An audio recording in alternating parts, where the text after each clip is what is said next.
YouTube channel. This is Otoboy Son. So ngayon guys, magbibigay ako sa inyo guys ng konting tips habang nag-aantay tayo ng mga parts sa ginagawa natin. So magbibigay ako sa inyo kung paano malaman at bakit hindi gumagana yung auxiliary fan nyo. Ito yung auxiliary fan motor. Yan. Auxiliary fan motor yan. Galing to sa JMC Yukon. So, anong dahilan kung bakit hindi gumagana yung auxiliary fan? So, ito ngayon yung mga ginagamit na mga accessories, components sa cooling system sa mga modern cars.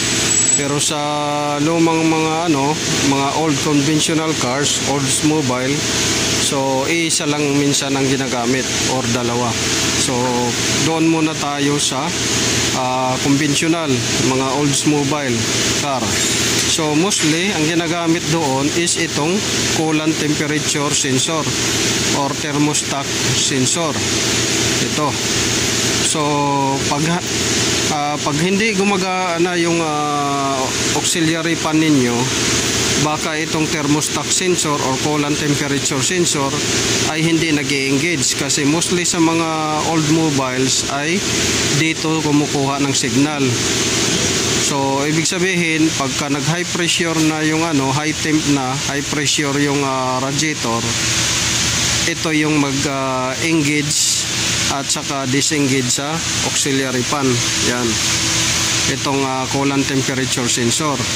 So ito yung ginagamit nila as switch on, switch off, para mag-engage, disengage itong auxiliary fan. So yan ay ginagamit sa mga lumang sasakyan or mga Oldsmobile na sasakyan. So ito lang ang ginagamit nila, at saka minsan mayroon silang manually bypass switch para pagka hindi gumana to, pwedeng i-switch mo yung auxiliary fan. Ito, kung hindi gagana to, coolant temperature sensor, so i-switch on nila manually doon sa switch bypass. So yan yung pero sa ngayon guys, sa mga modern cars, marami na silang ginagamit. Isa na tong tinatawag natin na ito, kung makikita niyo, dalawa to, pero halos magkaparehas to, pero may konting pagkaiba. So ito siya, fan control to sa single motor na auxiliary fan. Kung makikita niyo, isang connector dito, dito yung supply sa malaki, dito naman yung output sa maliit. So single motor lang to siya, na ang controller niya ay 4 speed controller, 4 speed control to. So mayroon siyang high, middle, low, at saka yung normal, 4 na speed. So dito naman tayo, ito yung fan control na pang dual. So ito yung supply, itong malaki isa, ito naman yung output para sa dalawang fan. Yan, output. So fan control to siya ng Chevrolet Impala or Caprice. So ito yung fan control niya sa dual fan. So may controller din to siya na 3 speed, high, low, ay high, middle, at saka low. Ito, kaya tatlo lang siya ang speed niya. Ito, tatlo lang yung speed niya, high, tapos middle, saka low, dahil dual, dalawang fan. Ito, 4 dahil isa lang fan. So yan. Tapos ito naman, tinatawag to na thermal coil. Thermal coil to para sa auxiliary fan. Minsan tinatawag to ng iba na thermal resistor. So thermal coil, thermal resistor. So ito, nagko-control din to ng auxiliary fan. So dito yung input supply, dito yung output. Yan.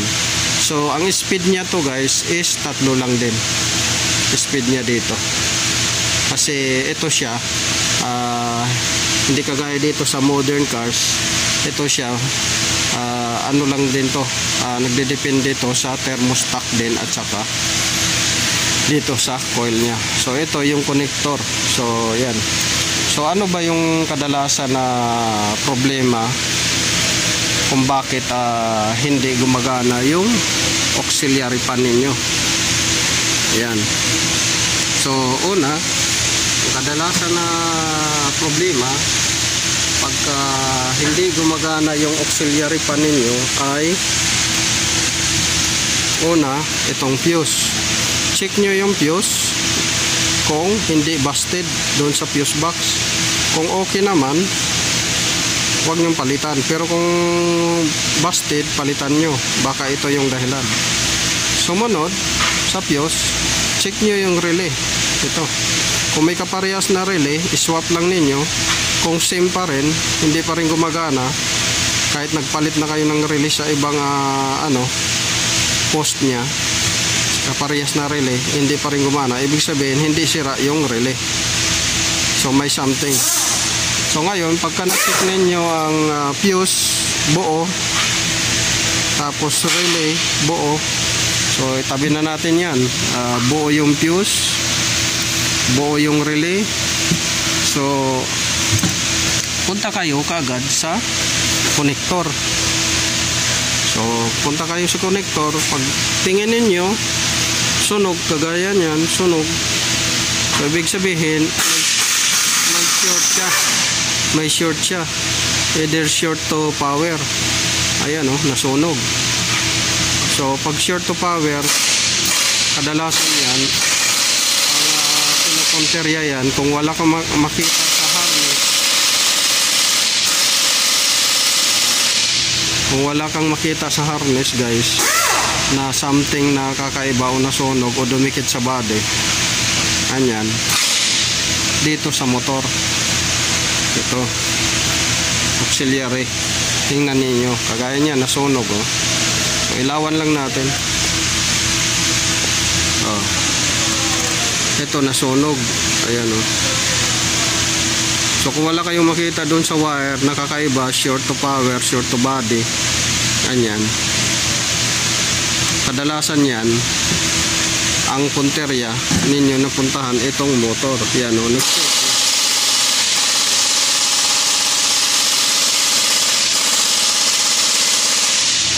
Yan, short na yung motor nang itim na, nasunog na. So pagka short ang motor, yung winding yung problema niyan sa loob, or else yung carbon, kung carbon brush type. Pero kung carbonless, yung winding ang problema sa loob. So yan, nakita ninyo sunog. Yan.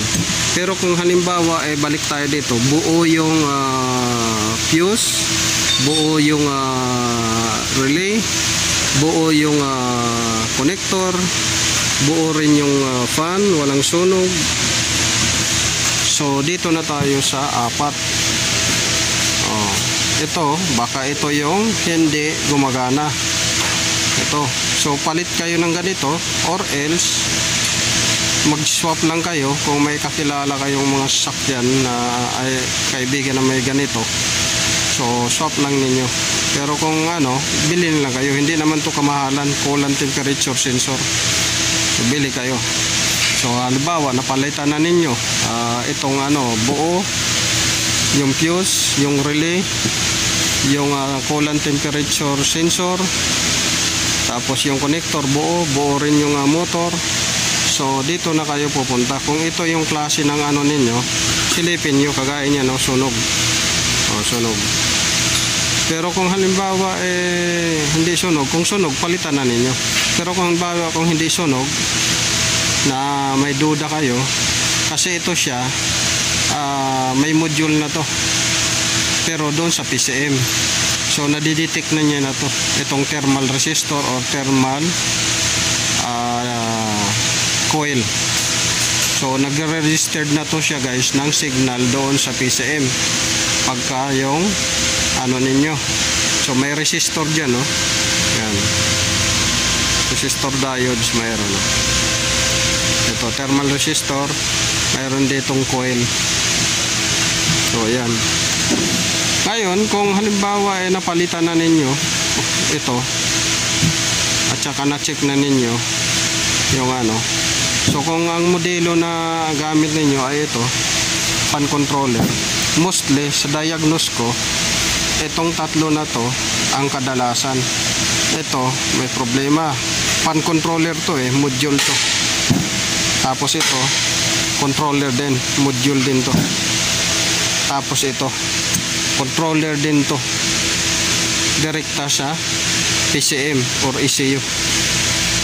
Yan, itong tatlo na to mostly sa mga modern cars ang dahilan kung bakit hindi nag-engage yung fan. Itong thermal resistor coil, thermal block fan control, ito thermal block fan control, yan yung kadalasan. Kung halimbawa ito buo yung fuse, buo yung relay, buo connector, buo yung coolant temperature sensor, at saka buo yung fan. So yan lang guys ang may tuturo ko sa inyo. Sana'y nakakuha kayo ng konting kaalaman dito sa tinuturo ko. So kung paano i-check yung auxiliary fan na hindi gumagana dahil ay nag-overheat yung sasakyan ninyo. So yun lang guys, this is Autoboyson. Once again, don't forget to like, share, subscribe my YouTube channel kung nagustuhan nyo guys. At saka paki-like, share, follow na rin ang aking FB page na Ubiquworks TV at saka Autoboyson. So yun guys, hanggang sa susunod magbabahagi pa tayo ng marami pa tayong ibabahagi na kaalaman dito sa ginagawa nating mga trabaho. So magandang umaga guys.